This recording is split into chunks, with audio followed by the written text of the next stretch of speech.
We're finally going to get to go outside, right? We'll do defense, so we'll be probably back in here around 3:30.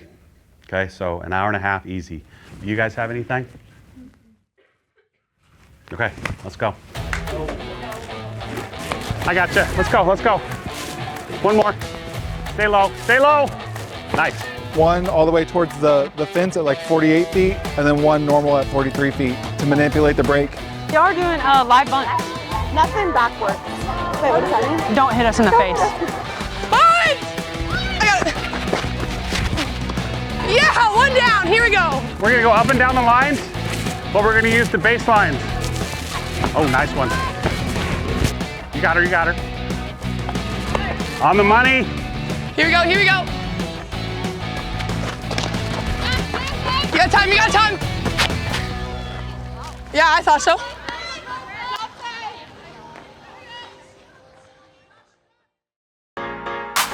Ladies and gentlemen, welcome to the 10th Annual Alabama Softball Trivia Night. Man, we've missed you guys. Welcome, everybody. Hey, the tables for tonight sold out in 20 minutes. So thank you, thank you, thank you, thank you. I can't say that enough. The annual softball trivia night is an incredible fundraiser that we use to support the Booster Club. And more importantly, I think it's like the kickoff to the season. It brings the community together, it brings all the softball fans together. It's one of the most fun nights of the entire year, and I keep hearing from people that I see at gym or church or the grocery store, and everybody has a great time. It's a great time for people to come out and just compete and just get to know the players, because when we're on the field, they don't really get to know us one-on-one. So for them to be able to come to an event and meet all of us, that's really what it's all about. All the team members from Team 29, come on up, let's go. So last year, it was a little rough going at times. Not one person, however, lost the faith. We hit our stride in regionals. If you were there, you saw it went 3-0. And then we got sent to number 3, Tennessee. And you all know what happened. Yes. It was the best example of redemption by a team that I've ever coached. And I came into the dugout, and it was the bottom of the 13th, and we did the score. And I said, "Who can hit her? Who can hit her?" Just like that. And one little freshman from Tennessee raised her hand, immediately said, "I can. I can." True story. Everything we say tonight is true. Miss Lauren Johnson said, "I can." 3 batters later, guess who scores the winning run? Lauren Johnson. You all know that the theme of this school is where legends are made. That weekend, so many legends were made from the Alabama softball team. It was unbelievable, and that team has my heart for the rest of time. And I hope it does you too as well, okay?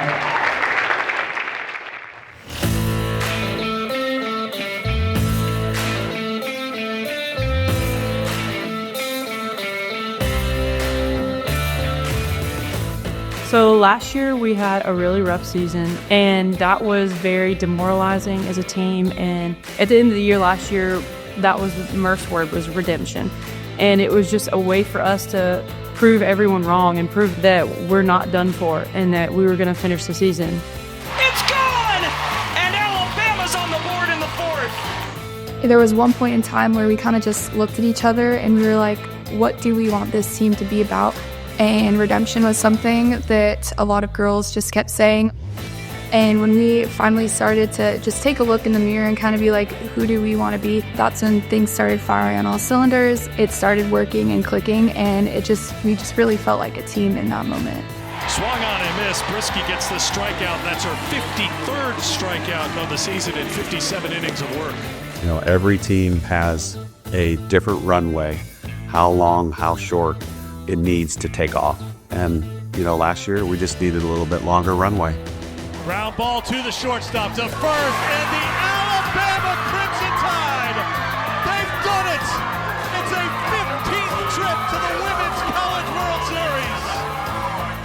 We want redemption from the SEC. We want to win the SEC. We want to win the tournament and get back to the College World Series.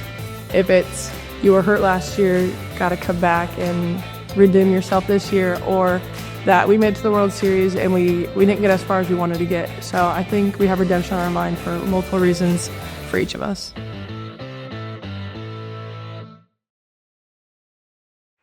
So I don't know how many of you guys watched the basketball game last night.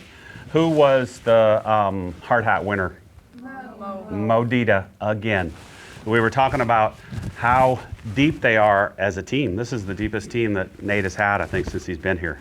Like Grant Nelson, he didn't play much last night. He got taken out for a long, long time, but he didn't sit there and pout on the bench. He was as happy for his teammates' success as if he did it himself.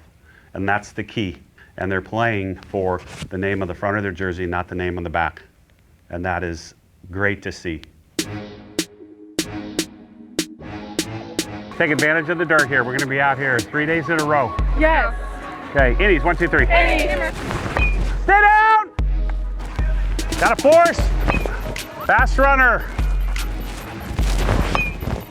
All right, here we go. Last one. This year's been really, really fun. We've had a lot of new girls. And so really just spending time together and taking time to make relationships with each other has been a big deal for us. When you have 11 returnees and 9 newbies, 4 freshmen and 5 transfers, that's a lot. That's almost 50% of the team is new.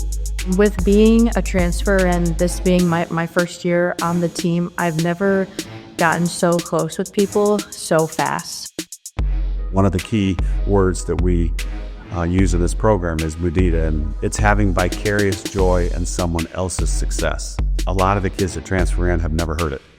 And then I get to teach them a really, really, really cool word that they can use for the rest of their lives. So they start to realize right away, this is what we do here. That concept is what has formed Alabama softball for so many years. No one person is above the other. No senior is more important than any freshman. Whenever everybody respects that and understands that, it's really easy for us to mesh. We're all created equal, and we're all here to win.